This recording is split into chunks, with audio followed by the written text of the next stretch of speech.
we are live. And I just, oh, hang on, let me get mine crack open. Before we start this, yeah, welcome back to the Counter-Strike Casuals podcast, episode 42. What up, casuals around the world? I just want to say this beer goes out to the 1.6 gun slinger, the Batman Blinger, the best shot caller in IGL and any server, the Danish destroyer, Mr. KARRIGAN. He hypes himself up enough. I don't think he needs you to do it as well. Woo! I'm the best fucking caller. This is fucking Face Clan. Right, listen. We're going to start this podcast straight off the bat. We're hyped. We're recording this at an unusual time of the day for us. We've got more energy than usual. Usually we record this at the end of the night. We're prime time, 6:30 p.m, beer o'clock, and FaZe just won. IEM Chengdu. It is gas mark 10 over here. Mainly for me. It was a masterclass, as usual, from the best shot caller to ever grace the game, the GOAT IGL of all versions of Counter-Strike. Nothing to say there. Right. No, he has done really well, mate. I thought you were going to go on for a bit longer. Full credit to him, mate. Well, just have a breather. Yeah, he's been doing well. Like, that's the Spirit game in, was it at the Major? Yeah. Yeah, he did really well. Obviously they didn't win it, but yeah, it's full credit to him. Yeah, I think the final was I mean, FaZe won 2-0, but the final, I enjoyed the final. I watched the IEM Chengdu final, actually watched it fully. I thought Torzy so I made some little notes when I was watching. I know we're not much of a tactics talk through a game too much kind of podcast, but I thought Torzy struggled on the AWP on overpass, and that really probably lost them the map. He missed loads of shots. The only players that turned up for MOUZ were Yimfat and Exertion. Interesting, Exertion finished up, I think, 3rd on the stats list, but from the eye test, I thought he looked really impactful and actually looked like he was popping up to me more than Jimmy, even though Jimmy's just Jimmy and just incredibly consistent and good. But mate, this FaZe team is actually, I find this more exciting when Brokey's on some serial killer bald man, like, I'm just here to fucking destroy vibe. Frozen looks like he's been part of FaZe Clan forever. Like, that was never any issue. He looks super impactful, aggressive, better than Twists. Like, I think he actually looks better than Twist does. Yeah.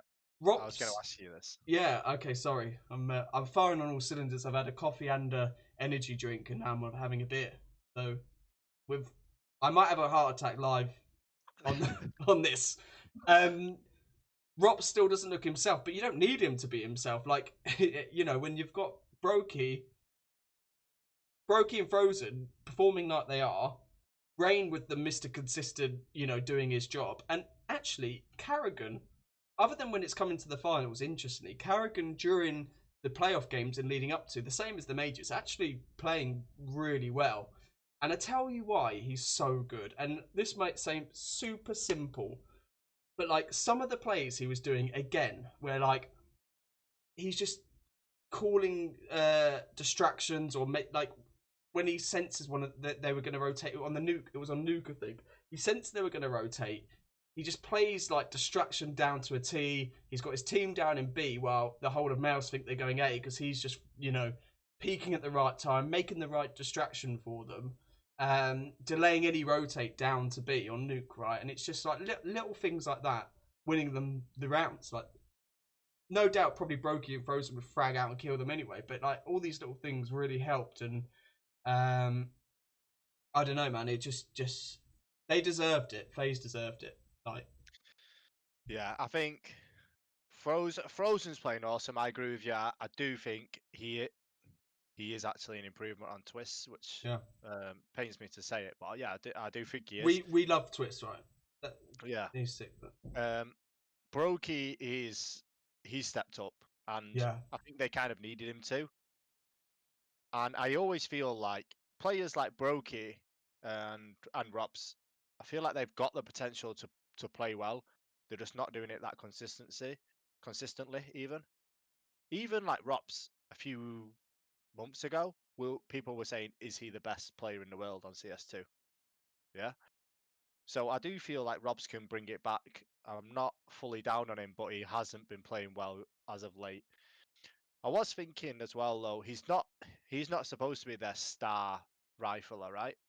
Even though he is amazing, I would say Frozen is taking those Yeah. roles. And KARRIGAN he's just out his mind. He's still playing. How old's KARRIGAN now? Well, I think it was the 33rd birthday on the final. Happy birthday, Dad. Yeah, he seems to he knows the psychology of players so well, and he knows what they know of him. He knows what you know that he knows that you know. He knows what you're gonna do better than you're gonna do it. I think in the Yeah, server, right on a map, if you think you're gonna do it, KARRIGAN knows you're gonna do that. It's just like, yeah. and he's easily my favourite comms to listen to. Like if you listen to any team comms, the phase ones they're great.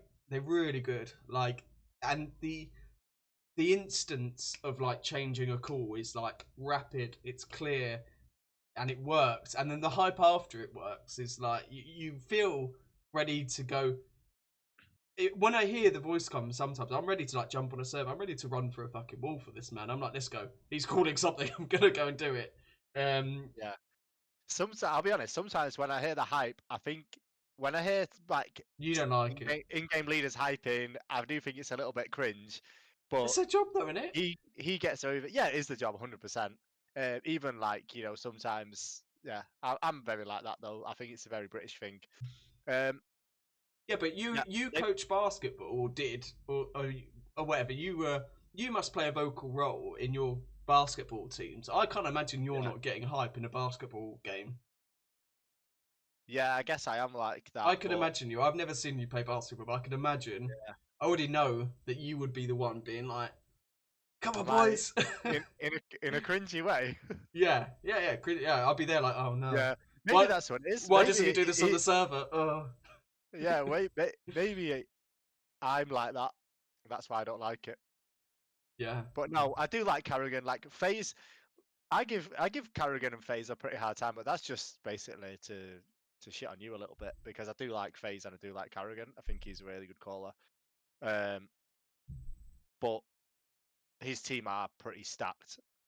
Looking at these and looking at MOUZ, Torzy wasn't playing well at all. Like he's missing AWP shots, mate. Like on that overpass. I mean, I'm bad with the AWP, so I can't. Okay, I am gonna say like he missed shots you can't miss. Like he was. Yeah. Not. It's a shame. Situation. It's a shame actually because I like Torzy. I feel like MOUZ are kind of that team that they play really well as a team. They trade each other. They get great assists. They're flashing each other. They play really well as a team. And I mean, what's their average age? Like 22, 21? Yeah, pretty young. So I do feel like if these boys stick together, they can find a way to win. Because I wanted to ask you, I mean, are we done on FaZe? We've hyped FaZe up enough now, right? Yep. So I wanted to move on to MOUZ and just say, do they need to do anything to improve? Or should they stick together with them being so young? Yeah, I think they've got to stick, haven't they? I mean, the only thing I would say is they've actually not won an event since Pro League in October, yeah? And what I find quite strange is Pro League is such a slog to get through. Like, Pro League's about to start, yeah, and it's 3 weeks, I think. It used to be longer. And I think that when they won Pro League last year, it was 9 games to get to the final. And then the final might have been best of 5. It might not even be best of 3, so it might have been more maps to win. I can't remember. Don't quote me on that. So it's such a harder event to get to the final and then potentially win or lose than like any of these other. I'll talk. It's fine. Yeah, any of these other events. You okay? Yeah, it's harder to get to the final and win or lose than any of these other events. And they won that one. They won like almost like the marathon one of the events that they were in. This year for MOUZ, yeah, they reached the semi-final of Katowice. They lost to FaZe. Yeah, they got to the final of Chengdu, and they got to the quarterfinal of the major when they lost to the G2, and that was the stage rush incident, which we've never spoken about. And by the way, for the record, we're not going to speak about that because fuck them. Who cares? They don't need the attention from us. And so when you look at MOUZ, who are arguably top 4 or 5 team, you know they were thereabouts. You would probably expect them to have won something. I think since that Pro League, like that. So it's hard because in one instance you think they should have won something, so you think, well, they should change something in the team. But then I just don't know who you would change in that team. I really like it as a team, and because of how young they are, and because they feel like they are still like a up and coming, almost put together academy team, I just like them to stay as they are. I would be so most teams I have very little feeling of like breaking up and having a feeling of, oh, I don't care, you know, like, and you know, G2, all that. Let's just break it up. Let's just mix it all up. Even FaZe when Twists left, I wasn't like, you know, let's like, yeah, let's see what happens. But with MOUZ, it feels a bit like, you know, I'd like them to try and win something together in their current state. I feel like MOUZ are one of the most likable teams. Yeah, it's weird, isn't it? Yeah, for some reason, maybe because they do so well, but they're not like. I think they just get on with their job as well a bit. There doesn't seem too much like. Oh, what about Torzi? We mentioned Torzi not playing well. Yeah. I do feel like if they had a good AWPer, they could. But the problem is, mate, there's only one good AWPer in the whole of the game at the moment. It's MOUZ. Who else is good at AWPing, really? Brokey chose actively not to pick up the AWP on a few occasions in the final. He was like, no, fuck it. I'm banging heads with an AK. Why would I do? Why would I? There's this one guy who's quite a good AWPer. His name, is it Zaiwu or something? Wait, well, I mean, you say that, but. Mate, he's sick. Yeah, but he is sick, but he's not. There's no, like, standout AWPer other than MOUZ. No, there's MOUZ, there's Zaiwu. Well, who would MOUZ get? Is what I'm saying. I don't know who. Wonderful. Wonderful, yeah. Well, Wonderful's probably. Mate, isn't the funny thing, right? I like Afro. Afro from Fnatic, I think, is a sick AWPer. Yeah, but show us your t-shirt quickly. Yes. You're not biased. But, right, isn't Counter-Strike so funny? We're so fickle, mate, because do you remember a team called Spirit? Spirit went out of the major, weren't at Chengdu, and like the funny thing is we're already like all because over. Where are they? They're not playing any events. Are they at Pro League? I don't think so. No. Shut up. Have a quick look. I don't like doing this when we're recording. Find out. But I'm just looking at the stats from Chengdu anyway, just to see how many AWPers are in there. So we've got Device, Brokey, and MOUZ.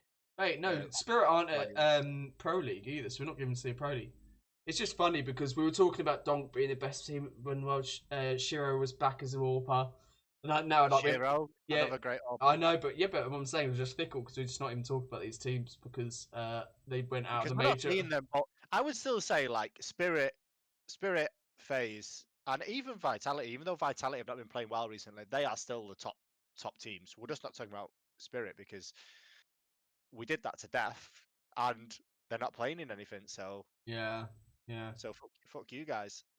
But no, I think in conclusion, MOUZ don't need to change, and I think young blood should keep going and see it out, man. I fucking love Yim for that as well. Like the guy's just super good and like exciting to watch. Yeah, he's good. So I'd like them to win something for him and Shui, really. So I think they should stick out. What do you think? Yeah, I agree. I do want them to do well, but I like them all. And the average age, actually, we just mentioned is 20. That's 20.5 mad. Actually, which is crazy. If they stay together, they could be a really, really good team. 20, as in, did you say 20 or 25? 20. Mate, that's embarrassing. That's embarrassing. We're gonna be closer to 40 we're not far off closer to 40 than like double the average age of that team. Yeah, we don't need to talk about that. Right. So I'm Also, having a midlife crisis live on the podcast. also, Yeah, go on. before we move off Chengdu, we ran through all the teams, right? So we kind of gave our opinion on most teams. Yeah. Um, you Right, wait. mentioned Astralis. No, I didn't mention Australis. I mentioned one person. Astralis, Device, losing his shit. What did you make of, firstly, before you talk about Device, what did you make of their series with FaZe? They took a map, right? Yeah, and they beat the Murder in the tournament, which we spoke about last podcast. And my comment last podcast was, because at that point they'd beaten them in the early stages, was that FaZe looked tired and didn't want to be there. Okay, which fine, I'll eat my humble pie because FaZe went on to win it.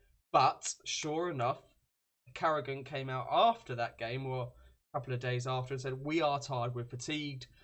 I think he said it's the first time in my career I felt drained. I don't know, I'm doing quotes. Drained. Yeah. So I called it. They did look a bit like so. I think Astralis took that opportunity and made it look like they were playing better than they probably were. Device probably looked like the golden boy, and FaZe wake up and go, hang on, we might actually, we need to actually win now. Let's just beat them, and they did. So, how do I feel about them? I feel that they are a bit more exciting now. Device is the IGL.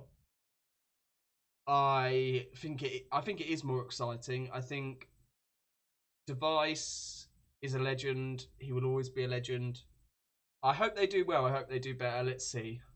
I mean, they add a bit more something to the scene in this current form, so I'm excited to see how it goes. I think Device punching is monitor and stuff. Weirdly, I'm well all for passion. Yeah, like I really do like passion. I would never punch a screen. I'd probably slam the desk. Yeah. So that's the only difference I'd make. If I was frustrated as an IGL or a captain, I'd slam the desk.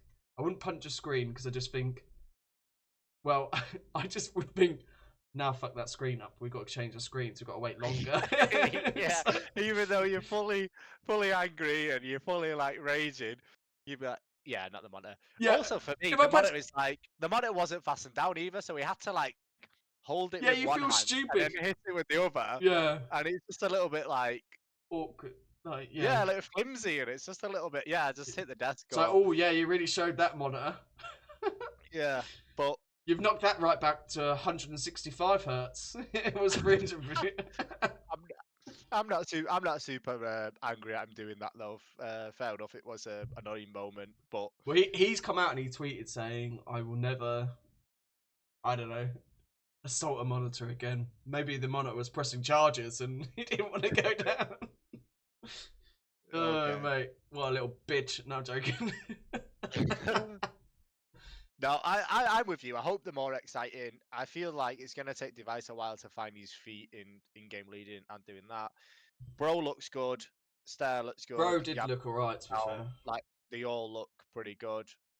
Yeah, so the rest of the team, so the rifle core of Yabby, Stown and Stair look better since Device became IGL and Blame F less, to be fair. I also feel like the controversy around their last tournament, Blame F getting a lot of attention, Device becoming in-game leader, has took a lot of attention off Yabby and Stown. Yeah. Stabby. And they're kind of getting over that little everyone hates us kind of thing because they're two young guys, right? And I imagine when the Stabby situation happened, I imagine that probably took a pretty deep toll on them as people, because as much as everyone can say, "Oh, what they did was horrible," this, that, and the other, at the end of the day, we're not there. We're not them. We're not sat in their shoes, so we don't know exactly how it went down. And they're young. They're like 22, 20, and we all make silly decisions sometimes, don't we? They obviously didn't realize how well it was going to be. I think it was the decision they wanted to make. It was the way it was handled, wasn't it? Of course, yeah. Yeah. Like from everything I know, all the information I've got, I think they were cunts, but they've not fucking cheated or People don't or forget. yeah, they've not cheated, have they? But anyway, I think they're getting over that, and I feel like they're playing back. They're getting back to their normal ways, and hopefully they look better for Device over Blameff leading them, definitely. Yeah. We touched just a minute ago, and I said about the fatigue, right? So FaZe and MOUZ both saying that they had fatigue at this event. They both said they're tired, probably because they had to go to China after a major shock. So it led me to think about, because we've obviously had Counter-Strike fatigue ourselves as casual players, as people. I mean, we're not traveling around the world to do it. Even sat in our own house, we've had moments, probably me more than you, where I said, I'm like, I can't be bothered to do it. I can't be bothered to like focus and concentrate in a FACEIT game or whatever it may be. So I thought that we could. What do we do when we're stressed about Counter-Strike? What's the? Well, I have to hit this from a different angle, if I'm honest with you, because like you say, I don't really get this, but I do get fatigue with my job. It's very physical, and I work for myself, so it's mentally draining as well. And I guess theirs is obviously more mentally draining, right? It's not physically difficult, but mentally, like it's a Well, lot of but pressure. would you not say Constant. playing a major tournament in Copenhagen, then like a week later having to go to China is not quite like very different physicality to what you do day in day out. But that's quite. It's not like just getting in your van for half an hour. You know what I mean? Like I think that is quite like. I think it's difficult. You're talking to the wrong person. I feel like. Yeah, I should ask them. Yeah, Like, do any of you guys want to come on? Have an interview. Yeah, give them a week doing my job, and we'll see how tired they are. So, but what do I do to wind down? I think it's important for like players as well as everybody, to have hobbies and interests. And I do jujitsu now. I used to go to the gym quite a lot. I don't go to the gym anymore. Just train jujitsu. And also playing Counter Strike is my release. Yeah. How do you release from stress, Dave? Oh, I play a really stressful competitive shooting game. Where I get shouted at by a foreign geezer for not making a 1v5 clutch on the pistol round on round 2, and he says, "You are dog meat." Yeah. Or log on and then there's someone fucking cheating. Yeah. Or you log on and Diz is half cut, not concentrating and taking the piss when you just want to win and push rank. Yeah, exactly. A lot of players do go to the gym though, right? And they take walks and they try and get outside and do exercise. Well, I wonder if after the Chengdu win, FaZe were. I wonder if they're not as fatigued now. I wonder if they come out of that thinking, actually, we've got some energy. But if they are still fatigued, then what I do when I'm fed up with Counter-Strike, and this is directly to FaZe and MOUZ, and if you need a sports psychologist, I'm here, is I just play single-player games. So just because I want a game, gaming is my release. But if I don't want to go through the effort of, getting shouted at by foreign people, I keep saying foreign people. They can be English as well, but get shouted at by people. I play single player games. Like right now, I'm playing Dragon's Dogma 2, and that's my kind of like, I don't have to think about anything. I can do what I want. If I mess up, no one's gonna call me a dog. And so that's one of the things I do. Yeah, do a bit of exercise as well. We play other game modes as well, right? We play Wingman. We've been playing Wingman. We play a bit. I feel like it's less stressful playing Wingman because it's just me and you. Wow. Okay, so the listeners. Oh, you are stressful. For the listeners, we've been playing Wingman. Go on. Well, the reason we started playing Wingman is because of Kid's situation and because Wingman's a shorter game mode and not as people rely. So if we have to like run off to do something, again, you're not getting called a dog. Well, you might call me a dog, but it's just you. And I feel like the Wingman's been more stressful for you than me because I play Wingman like I would play a 5v5 competitive, where if I just rush in there, I'm not thinking that and I don't get traded in a 5v5, sometimes it's not the end of the world. Because I'm such a more aggressive player, and so I ran in, and then you're just like, you're dead. And I'm like, oh, yeah. There's one on the only site that is there. You're like a little kid in a candy shop when we play Wingman, and I feel like depends sometimes like on T side, sometimes a rush is great, but you need to communicate a little bit. But so the listeners know, you're a good player, right? You've got a pretty good rating in a 5v5. You do really well. Well, You're very good at fragging out, yeah? For the amount of time we have to play, let's just caveat that. At our rank, anyway, go on. Yeah, at our rank. And Brealey's a very good IGL, he's just not KARRIGAN. Anyway, go on. So then when we play a Wingman, I end up carrying you. So that's why it's frustrating, because you should be carrying me. That's what I'm saying. Yeah. I feel like Wingman's like a warm-up, like, for actual. Yeah, I've actually enjoyed it, though, because like I say, I feel like it's less stressful and it's quick. And it's still competitive, and it gets you going. Like, you've got to have the reactions, and it's fast-paced. You're not got fucking 2 minutes pissing about, yeah, rotating from one site to another. And the interesting thing I found about Wingman is the only legitimate use of a decoy grenade is what I found in Wingman, which might be because we're stupid, but when we played one team, duo, they threw a smoke at Inferno Long, and then they threw a decoy behind it, and so it made us. We're in library, right? But they put it behind the smoke. So, because I remember thinking, are they spamming that smoke? I don't think I can. Decoy was in library, because I was like in library, because I wasn't sure if it was a decoy if they were in there, and you just ignored it like you knew. Yeah, well, I didn't know. Well, I just remember us thinking we're confused about what that is. Well, I didn't know. I just thought push a smoke like an idiot. I thought this rush. Which interestingly, why can't that be? Why do we not use decoys in that way more? Actually, I'm going to. So that weirdly, it's became an epiphany that was the actual only valid use of a decoy, isn't it? To pretend there's a spam smoke. Because if you just throw a decoy and you don't see, and you just see a nade sat there going, because it goes, pop, pop, pop, like it flickers a bit, doesn't it? Like it sparks. It goes. Oh wait, you know it's just a decoy. So if there's a smoke covering it up, you don't know. So that's quite interesting. I feel I really want the decoy to become like a thing in competitive Counter-Strike. Like, I would love the decoy to become a thing. What could it do? How?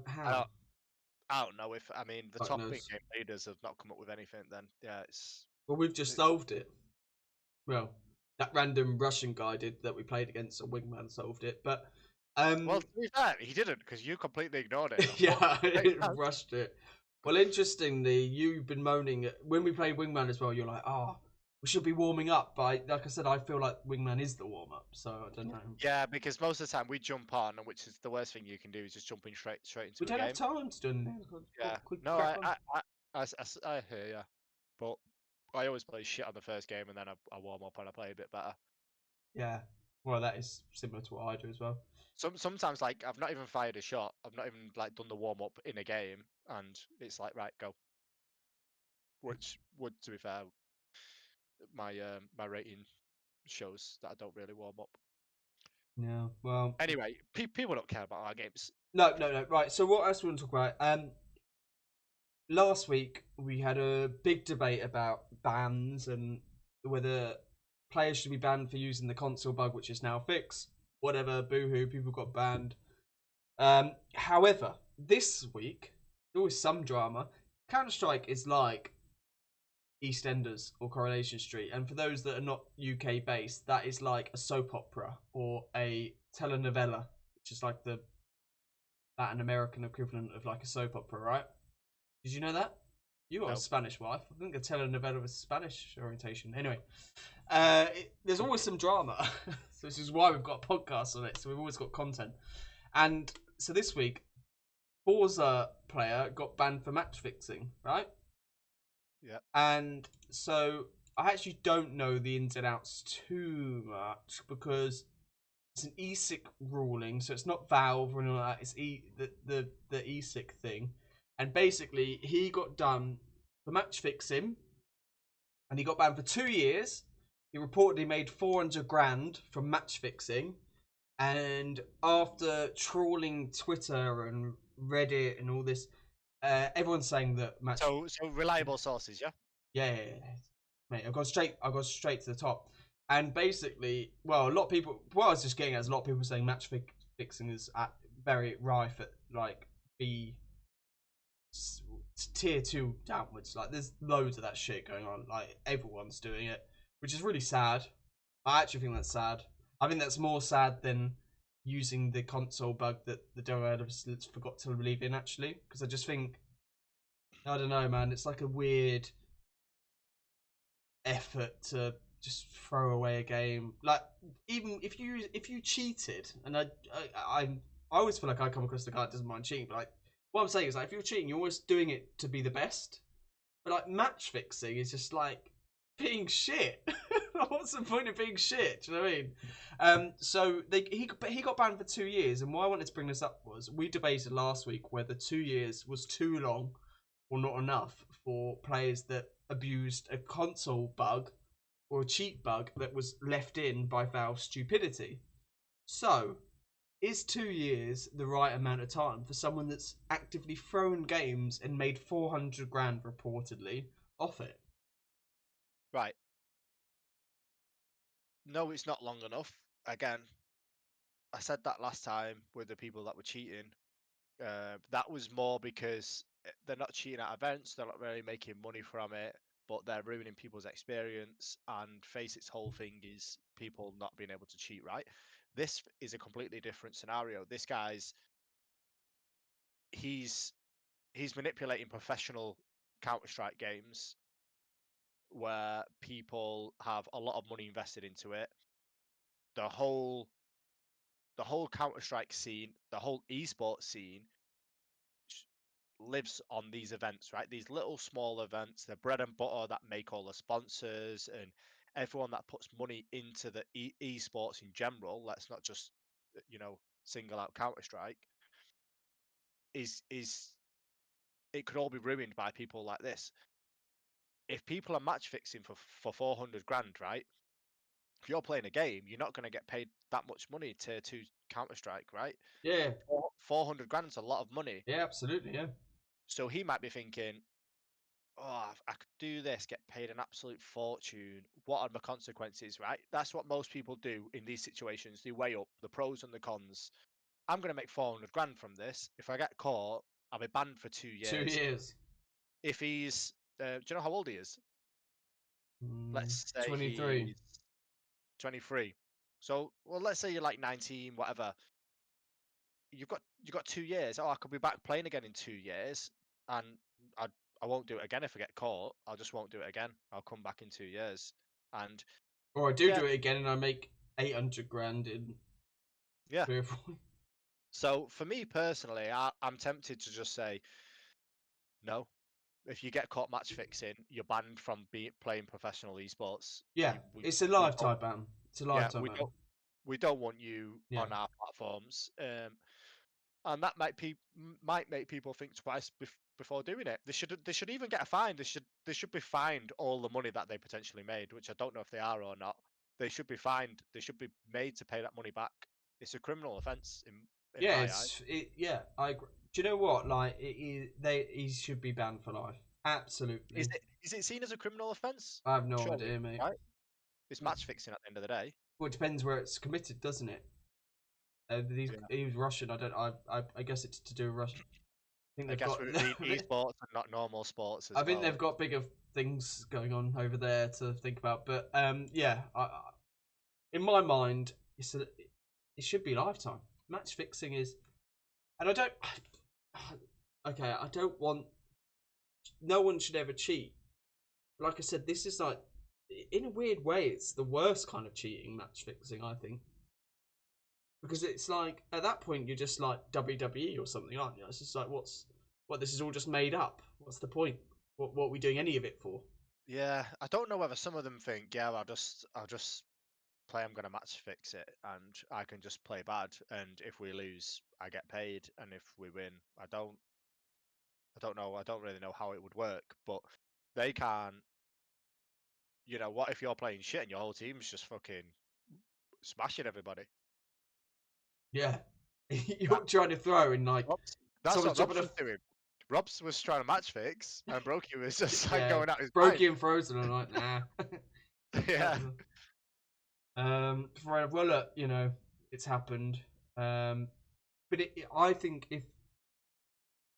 it makes though that if he's getting back for 2 years for that, it makes those 2 years for the guys that did the console. But I think that looks harsh, if that makes sense. If 2 years is the sentence for match fixing, then to have the same equivalent for using the bug that Valve stupidly left in, I don't know. I just think I think it's the same, to be honest, because yeah, you're being a cunt either way. Like I said in the last podcast, do it on a fucking community server or some shit. yeah. I'm looking at the article of this guy that got banned, and like one of the top comments is just 2 years. What the fuck? Easy money. Yeah, for 400 It's- grand. Yeah. yeah, he's earning that in 2 years. You know what I Exactly. mean? Yeah. Wow. Mad. Yeah. It's tempting. Fuck it. I'll Yeah, I'm match like, fix. yeah. Match fix the podcast So somehow. How can we do? You pay yeah, me. for our podcast to do shit. Yeah. Um. So he was playing for Fours, right? Fours main team as well. Because you thought Yeah. he was the academy, didn't I you? thought it was, but man, Forza, I don't know, man. Those guys were doing stuff at some point, and then I guess this guy then stepped in and started match fixing, and they went back down. Yeah. To Yeah. be fair, it's Russia as well. I think they don't give a fuck. I mean, what were they like in the Olympics? I don't know. I'm not getting into that. Right. Well, talking of Forza, there's been some movement and roster changes we should quickly touch on before we do wrap this up, because I do have some prior engagements. But mate, VP just signed Electronic, by the way. So just Oh, yeah, mate. What do you make of this? I Like, don't know what to say because it's just fucking out of the blue, mental. that What's going on? Cloud that Nine. We're talking about getting rid of Exile, Hobbit. They get rid of Electronic. so Why- we're Cloud9 better with Electronic than VPR with Electronic? I don't know.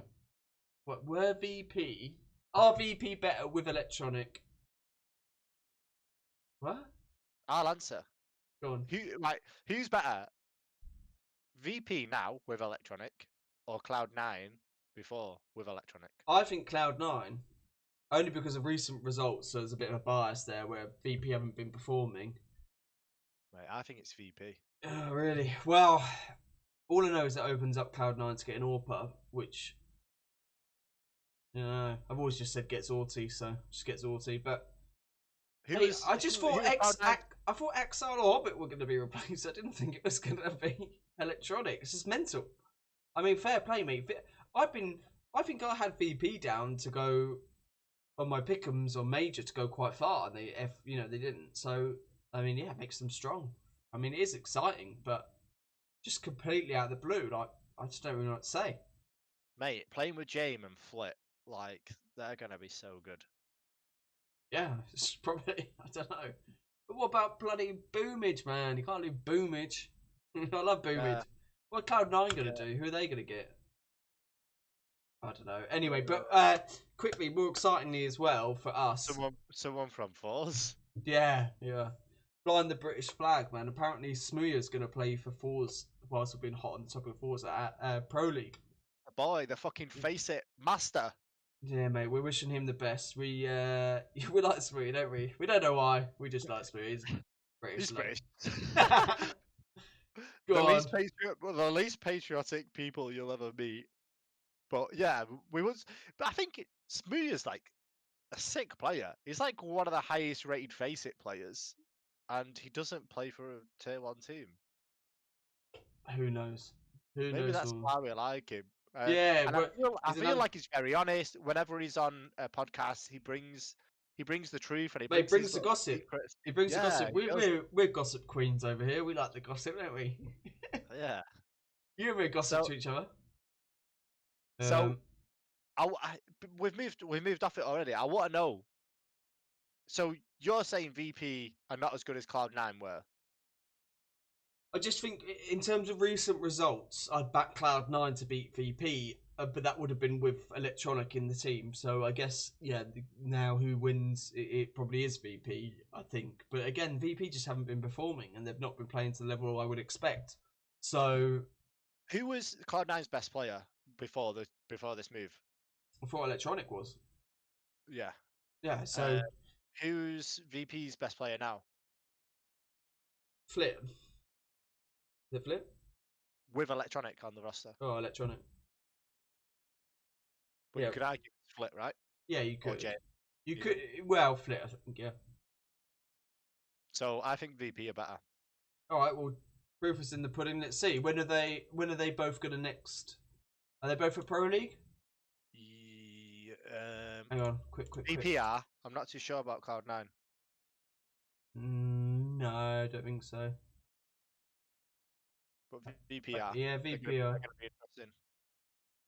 Wait. All right. So who have we got? We've got Pro League next. So who's going to be? Who have we got there to make deep runs? Who's going to win Pro League? Pro League's such a slog, man. It is a slog. I'll tell you, who's not going to win it. Well, Falcons. I still don't have good vibes about Falcons. No, I don't. These guys on my top aren't going to win it. These are like one of the lowest rated teams. That's Fnatic, by the way, for those just listening. Yep, very good. They're not going to win it. I think when I was I was trying to do my what do you call it now? Fantasy team. I'm looking at between FaZe, Vitality, VP, and Astralis. Those teams are the top ones for me. Okay, I interesting. do feel like Vitality might take this one. I think they've got something to prove. Well, you think they're going to come back swinging and shut everyone up? That could be a shout. I'd love someone like Liquid just to pop up and do this. You know, they could do. They've got the potential. I just think they've not found the feet yet. But this could be the event where they find their feet, right? Okay, let's go. Let's go Forza with Smooya, man. I'm backing Forza with Smooya to win the Pro League. So, what's going on with that? Because they're a Russian organization with. I imagine he doesn't speak Russian. Have they just got an English team in? No, they're all Russian. Oh, they're all Russian. I don't know. Okay, they must speak English. Yeah, mate, no idea. I want Eternal Fire to do well as well, like always, but I don't think they will. Okay. Who's your team then? I'm saying Vitality. Alright, fuck it, I'll go MOUZ, just because they won it last time and they just went to a final. And nice. Based on that, and the base of that they like making it hard work, they're going to have to go through the marathon that is Pro League. So come on, the MOUZ boys. Come on, Jimmy. Right, let's we're gonna have to wrap that up there, mate, because life. Unless you've got anything to add now to the end of this brilliant podcast. Say it now, or what's the word? Forever hold your peace. Forever hold your peace. No, nothing to say. Cover everything. Let's go. GG and peace out, people. Bye bye.